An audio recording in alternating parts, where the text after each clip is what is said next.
Deus vai restaurar o meu casamento se eu orar de madrugada? Será? Bom, gente, constantemente eu tenho visto pessoas que relatam: eu estou orando às 3 horas da manhã, fazem campanhas para oração às 3 horas da madrugada, pela madrugada. E eu sempre me perguntei o porquê dessa atitude e o porquê desse horário, às 3 horas da manhã. E eu fui pesquisar, gente. Entrei no Google, pesquisei sobre essa questão das 3 da manhã, oração das 3 horas da madrugada. E eu queria saber de onde vinha esse procedimento, de onde veio essa atitude. E o resultado eu vou começar a colocar para vocês agora, tá? Bom, nessa pesquisa que eu fiz, eu constatei que na Bíblia não fala nada sobre isso, gente. Não tem uma só passagem, nem um relato na palavra que fale sobre 3 horas da manhã ou oração sobre nas 3 horas da manhã, certo? E dentro do que eu li coisas que são sites cristãos, sites espíritas, sites... Você pode ter certeza que eu encontrei de tudo falando sobre essa hora das 3 horas da manhã. E então, de onde é que vem isso, gente? Pasmem, mas o que parece bíblico, na verdade, não passa de um comportamento pagão. E eu vou trazer aqui alguns versículos utilizados de forma errônea para justificar essa prática, tá certo? Vamos então conversar sobre eles. O primeiro versículo que é utilizado para justificar a oração da madrugada ou das 3 horas da manhã é o versículo que está em Provérbios 8:17, tá? Eu vou ler ele aqui na versão revista e corrigida. Assim diz: eu amo os que me amam, e os que de madrugada me buscam me acharão. Eu vou ler de novo, tá, gente? Eu quero que vocês, dessa segunda vez que eu ler, que vocês me respondam a pergunta: quem é que está falando aqui, tá? Eu amo os que me amam, e os que de madrugada me buscam me acharão. Quem é que está falando aqui? Uma coisa que eu queria alertar vocês, gente, assim: sempre que vocês estiverem lendo um versículo solto, você precisa pegá-lo e você precisa contextualizá-lo. Por quê? Porque se você pega um versículo, ele pode, sem você entender o contexto, você pode ter uma interpretação completamente diferente desse versículo. É o que acontece com esse, tá? Eu queria pedir assim que vocês pegassem a Bíblia de vocês. É um exercício que vai fazer muito bem a vocês para todas as palavras, sermões, vídeos, áudios que vocês escutarem. Então eu vou dar um tempinho aqui para vocês pegarem a Bíblia de vocês e vocês abram em Provérbios 8, tá bom? Eu vou dar uma pausa aqui no áudio e eu vou aguardar vocês pegarem a Bíblia de vocês, tá bom? Então vamos lá. Abrindo no capítulo 8 de Provérbios, o que é que vocês encontram aqui? Na minha Bíblia diz assim: o chamado da sabedoria. A sabedoria está clamando e o discernimento ergue a voz. Então, gente, o capítulo 8 de Provérbios inteiro é a sabedoria que está falando. Não é Deus que está falando, como a gente imagina, né? Quando a gente pega ele solto. Então, assim, é como se a sabedoria, ela adquirisse vida. É como se ela tomasse uma forma, se tornasse uma pessoa, aí ela mesma diz: aqueles que cedo me procuram, me encontram. Aqueles que procuram a sabedoria, cedo me encontram. Temos que nos atentar a 2 pontos relatados aqui. Em primeiro lugar, é a sabedoria que fala. Em segundo lugar, ao fato de referir-se à madrugada, gente, ou ao termo cedo, né, como é em outras versões, é uma questão de prioridade ou diligência. Ao acordar ou logo cedo, você prioriza buscar sabedoria. Esse versículo, gente, não confere nenhum poder especial a essa hora da madrugada. certo? Eu não sei se vocês sabem, mas provavelmente sim, é um costume, até hoje, de pessoas que moram no campo, delas irem dormir ao anoitecer e acordarem ao amanhecer. Então, eu não sei se vocês já tiveram essa experiência, mas eu já vivi, quando eu era criança, uma experiência assim. Eu fiquei numa fazenda que não tinha nada nessa fazenda, gente. Não tinha energia elétrica, não tinha água encanada, não tinha nada. A gente era como se nós fôssemos. Como se nós vivêssemos nessa época de Jesus, por exemplo. Né? Ou nessa época aqui, na verdade, Jesus não, essa época aqui é muito antes de Jesus. Então, assim. O costume dessas pessoas era ir dormir logo assim que anoitecia. Por quê? Porque não tinha nada para fazer. Não tinha televisão, não tinha internet, não tinha nada. E foi a experiência que eu vivi quando eu fiquei nessa fazenda. Quando chegava o cair da noite, a gente abria a porta da casa, a gente não enxergava, a gente enxergava até onde a lamparina iluminava. Mas era assim, a gente estava no meio do nada. É como se a gente tivesse no meio de uma escuridão completa, iluminado pelas estrelas e pela lua. Então, esse era o costume dessa época, qual esse versículo foi escrito. As pessoas dormiam ao anoitecer e acordavam ao amanhecer. Então, ele chama as pessoas à madrugada, que é ao amanhecer, para que busquem a sabedoria. Então, totalmente usado de forma errada, gente. Isso aqui não dá poder nenhum à madrugada, tá certo? Vamos lá, outro versículo. Esse aqui está em Marcos 1,35. De madrugada, quando ainda estava escuro, Jesus levantou-se, saiu de casa e foi para um lugar deserto, e onde ficou orando. Então vamos lá. Por que Jesus fez isso? Vocês já imaginaram Jesus no seu ministério? Jesus, gente, vivia ocupado e assediado. Ele viajava, ensinava na igreja, curava, expulsava demônios. Jesus não parava. Gente, ele pregava enquanto ele comia. Não sei se vocês lembram, né, da passagem que fala sobre Marta e Maria. Enquanto ele esperava a comida ser preparada, né, por Marta, ele pregava para Maria. Pregava para quem quisesse escutá-lo, né? A outra passagem da mulher samaritana, quando ele queria beber água, estava com sede, ele pregava.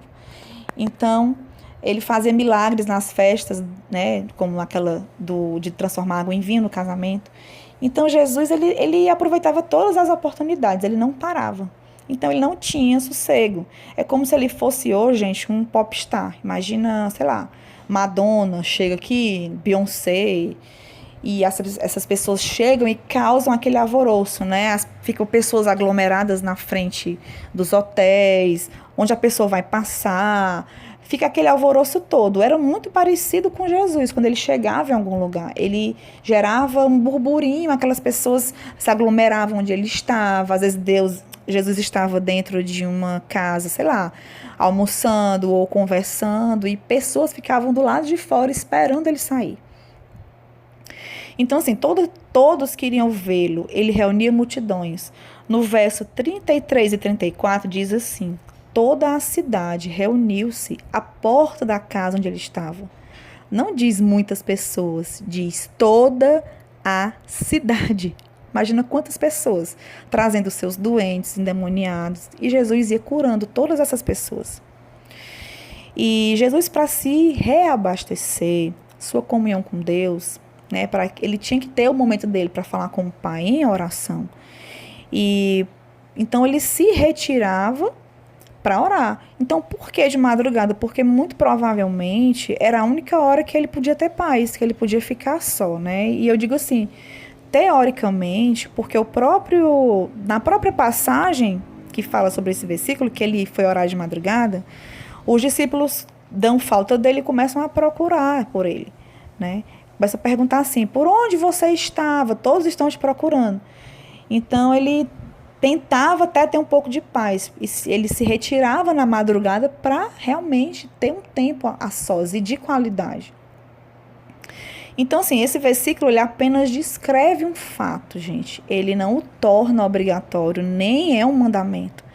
E não se esqueçam que a Bíblia é um livro histórico. Ela relata fatos como eles aconteceram. Outro texto que é utilizado é a oração de Paulo e Silas, enquanto estavam presos. E o versículo diz assim: e por volta da meia-noite, Paulo e Silas oravam e cantavam louvores a Deus, e os demais companheiros de prisão escutavam. De repente, houve um terremoto tão violento que os alicerces da prisão foram abalados. E imediatamente todas as portas se abriram e as correntes de todos se soltaram. Isso está em Atos 16, 25 e 26. Aqui, gente, da mesma forma, o texto ele é descritivo. E não está conferindo a hora da oração e louvor como fator preponderante para o grande terremoto que abriu as portas da prisão, em que até o carcereiro se converteu. Imaginem assim, Paulo, ele foi preso várias vezes, gente. Imagina quantas vezes esse homem já não deve ter orado na madrugada, quando a prisão se aquietava, quando as pessoas, alguns guardas iam para casa, os outros prisioneiros estavam dormindo, eles não estavam sendo açoitados. Provavelmente ele orou várias vezes de madrugada. Então, se a madrugada tivesse um poder miraculoso ou diferente, ele teria sido solto nas outras prisões também. Se vocês pararem para vocês pensarem sobre isso. Então, assim, por que Deus, então, atendeu as pessoas que oraram de madrugada? Não sei se vocês já devem ter visto muitos testemunhos de pessoas. Meu casamento voltou porque eu orava às 3 horas da madrugada. Meu casamento voltou porque eu fazia isso, aquilo, e orava de madrugada, orava 3 horas da manhã. Então, por que é que Deus atendeu essas pessoas que oraram às 3 horas da manhã? Gente, porque elas oraram. Deus se alegrou e se compadeceu não por causa da hora, nem por causa do sacrifício de acordar às 3 horas da manhã, mas porque na angústia de cada uma, elas buscaram o favor do Senhor, humilharam-se diante de Deus, e o Senhor ouviu o pedido e os atendeu. Então, gente, orar é a resposta. Ore. Quando? O tempo todo. Orai sem cessar. 1 Tessalonicenses 5,17. Espírito de oração é andar com Deus, gente. É escutar o Espírito Santo. É partilhar do seu consolo quando você está triste. É conversar com Ele. É sobre tudo. É pedir conselhos, é pedir ajuda, é contar como você se sente. É ter intimidade, gente. Oração é quando você quer estar com Deus. É como conversar com um amigo. Te ajuda, te conforta, te deixa feliz. A oração é a mesma coisa. Significa que nós podemos ser confortados. Haja vista, Deus está conosco o tempo todo, disponível a falar conosco a hora que quisermos. Orem no Espírito em todas as ocasiões e com toda oração e súplica. Tendo isso em mente, estejam atentos e perseverem na oração por todos os santos. Efésios 6:8. Então, onde eu posso orar, gente? Quero, pois, que os homens orem em todo lugar, levantando mãos santas, sem ira e sem discussões. 1 Timóteo 2:8. Eu oro no trabalho, eu oro no carro, eu oro na rua, eu oro na praia, eu oro no quarto. E eu oro principalmente, sabem aonde? No banheiro. Por quê? Porque no banheiro, gente, numa casa onde tem muita gente, onde tem criança, quem tem filho, onde tem criança, é o lugar onde eu tenho paz durante o dia, certo? Então, eu oro muito no banheiro, é a hora que eu paro também. Se eu tô tomando um banho, eu tô ali no mínimo 10, 15 minutos meditando, pensando, e ali eu escuto Deus. Eu organizo os meus pensamentos. Então, Deus fala comigo muito no banheiro e muito na hora do banho. Então, onde, gente, é isso? Durante o seu dia, procure um refúgio. Se você está no trabalho ou em casa, tem pessoas ao redor, Deu aquela apertada no coração ou aquela apertada repentina, é convite para você orar. Procure sua sala, tranque a porta ou entre no banheiro, ajoelhe-se ali, prostre-se ou sente ou ajoelhe e tenha aquele momento de oração. Pode ser 5 minutos, pode ser 10 minutos, o tempo que você tiver. Ou se você está ao computador, você pode parar 2 minutos. Então, assim, a oração, ela não tem necessariamente que ter uma hora específica do seu dia para fazer, mas ela também pode. Você também pode, Senhor, eu quero marcar 10 horas para falar contigo. Tá?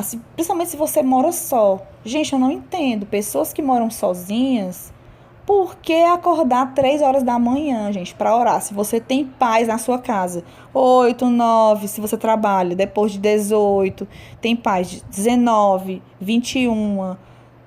Sim, não tem necessidade de acordar nas suas madrugadas para fazer isso. Gente, Deus não quer isso de você.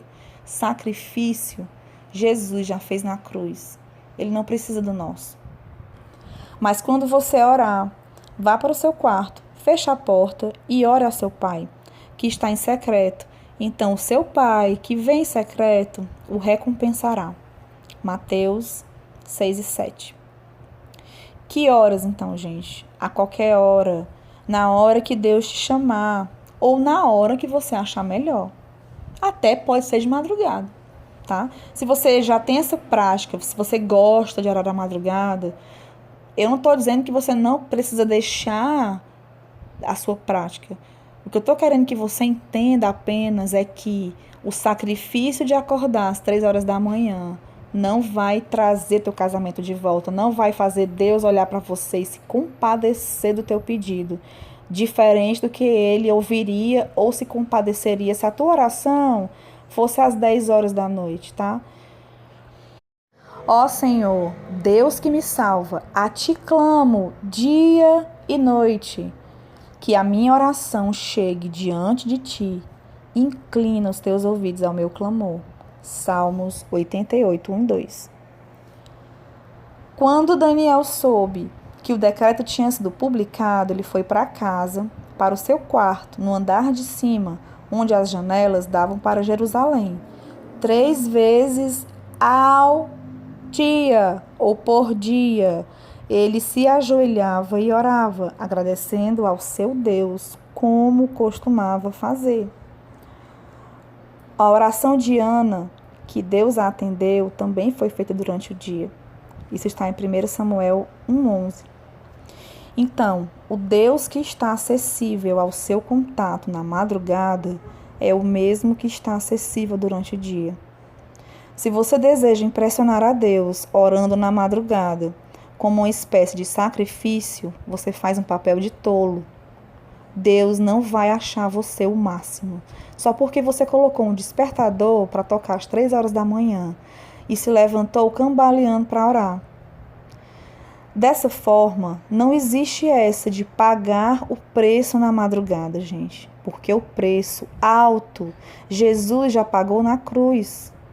Oração, seja qual for a hora, não deve ser encarada como pagar preço nenhum, e sim pelo prazer de falar com Deus e de derramar perante Ele os nossos sonhos, desejos, inquietações e angústias. Busquemos a nossa intimidade com Ele, não por sacrifícios, e sim por gratidão, gente. Desse modo, não impressionaremos a Deus, mas nós é que seremos impressionados em quão bom e maravilhoso é poder ter uma comunhão com Ele. E para finalizar, pasmem, dos artigos que eu li, pouquíssimos artigos eram cristãos, desmistificando essa prática, gente. E os restantes dos artigos, do conteúdo, era ligado ao espiritismo, psiquismo, hinduísmo, ocultismo, todos falando que às 3 horas da manhã é a hora do diabo, é a hora do demônio, e por aí vai, conceitos totalmente pagãos e não cristãos. Eu li coisas como essa aqui, olha aqui. Muitos acreditam que porque às 3 horas da tarde, aqui eu acho que foi onde surgiu essa história de 3 da manhã, ó. Muitos acreditam que porque às 3 horas da tarde foi o horário provável, né, da morte de Jesus, e essa hora tornou-se a hora simbólica, né, para Jesus, 3 horas da madrugada seria o quê? A hora oposta às 3 da tarde. Ou seja, 3 da tarde é a hora de Jesus, 3 da manhã é a hora do diabo. Ou que às 3 horas da manhã abre-se uma porta espiritual, ou a porta espiritual das pessoas está aberta, e os demônios saem para fazer não sei o quê. E eu tô falando assim, gente, porque eu li tanta coisa que eu não me recordo exatamente o que, mas isso vocês podem, coloca aí no Google de vocês e vocês vão ler muita coisa que eu li. E muita coisa está ligada a religiões anticristo, religiões pagãs. Então, você quer orar? Gente, ore em todo tempo, em qualquer lugar. Quer dedicar tempo ao Senhor em oração? Ótimo. Ora dentro do teu quarto em secreto. Quer ter paz e tranquilidade? Você então pode orar quando todos estiverem dormindo em sua casa. Pode ser às 22 horas, à meia-noite, na hora que as pessoas da sua casa estiverem dormindo. Quer acordar de madrugada para orar? Eu estarei pecando se eu continuar com essa prática? Gente, lógico que não. Se você quiser manter essa prática na sua vida, tudo bem. Mas a tua oração da madrugada e a tua oração do dia ou da noite não terão diferença diante do teu Criador e do teu Redentor. A oração com fé é que move o coração do Senhor. Ele não vai se compadecer de você pelo simples fato de você acordar no meio da noite, enquanto você deveria estar, na verdade, dormindo, para que o seu corpo, que é o templo do Espírito Santo, seja reabastecido e tenha saúde para enfrentar um dia que se abre. E para você que gosta de acordar na madrugada para orar, eu tenho uma sugestão para você. Faça o seguinte: durma 1 hora antes do seu horário de costume e acorde 1 hora antes também. Dessa maneira, você já começa o dia abastecido com a tua conversa com o teu Senhor. Então, gente, uma oração sincera, um espírito quebrantado e contrito, e um pedido e clamor feito com fé, isso sim pode tocar o coração do nosso Deus. E da mesma forma, o Espírito nos ajuda em nossa fraqueza, pois não sabemos como orar, mas o próprio Espírito intercede por nós, com gemidos inexprimíveis. E aquele que sonda os corações conhece a intenção do Espírito, porque o Espírito intercede pelos santos de acordo com a vontade de Deus. Romanos 8, 26 a 27. Fiquem com Deus.